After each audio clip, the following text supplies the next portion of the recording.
नमस्कार, मी पायल. SB news Maharashtra channel मध्ये आपले स्वागत आहे. घनसावंगी तालुक्यात गारपीट व अवकाळी पावसाचा कहर. उभी पिके भुईसपाट. प्रशासनाची तातडीची पाहणी. शेतकऱ्यांची नुकसान भरपाईची मागणी. घनसावंगी तालुक्यात काल झालेल्या गारपीट आणि अवकाळी पावसाने शेतकऱ्यांचे मोठे नुकसान झाले आहे.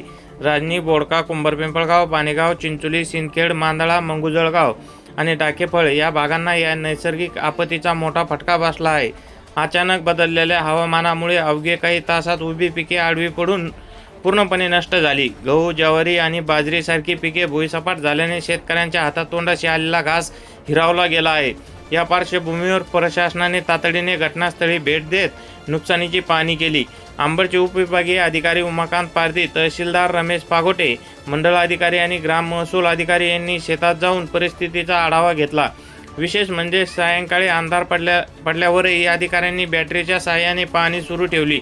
यावरून परिस्थितीची गंभीरता लक्षात येते. दरम्यान नुकसानग्रस्त शेतकऱ्यांनी तात्काळ पंचनामे करून नुकसान भरपाई देण्याची मागणी केली आहे. यावर तहसीलदार रमेश पागोटे यांनी शासनाच्या नियमानुसार लवकरात लवकर पंचनामे पूर्ण करून पात्र शेतकऱ्यांना मदत दिली जाईल असे आश्वासन दिले. एसबी न्यूज महाराष्ट्र चॅनलसाठी प्रतिनिधी श्रीकृष्ण भाऊसाहेब राजे जाधव, घनसावंगी. एसबी न्यूज महाराष्ट्र चॅनलची संपूर्ण माहिती ऐकण्यासाठी चॅनलला सबस्क्राईब, लाईक, कमेंट व शेअर करा. धन्यवाद.